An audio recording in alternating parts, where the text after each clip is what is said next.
कि जोड़े जोड़े फलावा जोड़े जोड़े फलावा तोहे चढ़ाइबो ना छठी मैया तोहे चढ़ाइबो ना मैया मोरे तोहारी रे दुआरिया भोरे भोरे आइबो ना कि मैया मोरे तोहारी रे दुआरिया भोरे भोरे आइबो ना जोड़े जोड़े फलावा जोड़े जोड़े फलावा तोहे चढ़ाइबो ना ए छठी मैया तोहे चढ़ाइबो ना।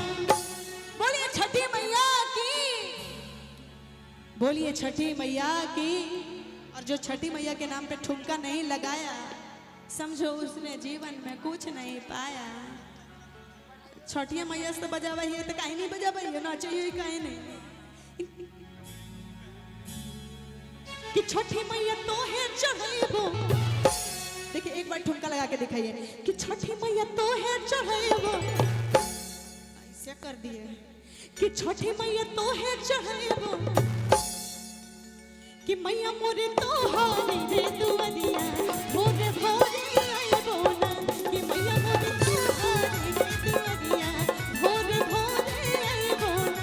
जोड़े जोड़े सोपावा जोड़े जोड़े सोपावा तोहे चढ़ाइबो ना कि छठी मैया तोहे चढ़ाइबो ना कि मैया मोरे कि मैया मोरे कि मैया मोरे तोहारी रे दुआरिया भोरे भोरे आइबो ना कि मैया मोरे तोहारी रे दुआरिया भोरे भोरे आइबो ना।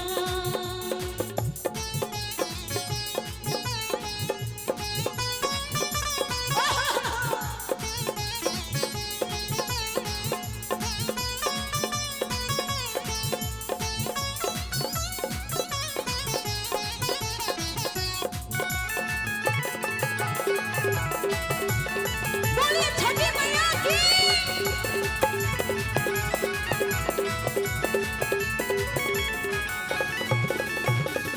जोड़े जोड़े ठेकुआ जोड़े जोड़े ठेकुआ तोहे चढ़ाइबो ना छठी मैया तोहे चढ़ाइबो ना।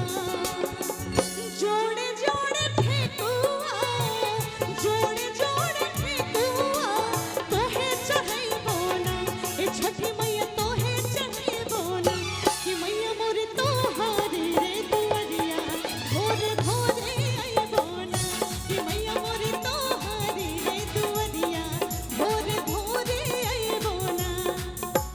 हम तो मंगनी पियर सड़िया हम तो मंगनी पियर सड़िया सुटवा काहे ले आइनी है सुटवा काहे ले आइनी है सभे फलवा तलैनी बनम जी सभे फलवा तलैनी बनम जी उठिया काहे न लैनी है सभे फलवा तलैनी बनम जी उठिया काहे न लैनी है उठिया काहे न लैनी है कि हम तो मंगनी पियर सड़िया हम तो मंगनी पियर सड़िया अरे सुटवा काहे ले आइनी है अरे सुटवा काहे ले आइनी है कि सभे फलवा तलैनी बनम जी उठिया काहे न लैनी है कि सभे फलवा तलैनी बनम जी उठिया काहे न लैनी है अरे सभे फलवा तलैनी बनम जी उठिया काहे न लैनी है सभे फलवा तलैनी बनम जी उठिया काहे न लैनी है सभे फलवा तलैनी बनम जी उठिया काहे न लैनी है सभे फलवा तलैनी। और इसी के साथ इस एपिसोड यहीं खत्म होता है आज का एपिसोड। अगले एपिसोड में मिलने के लिए फिर से मिलेंगे हम लोग। क्या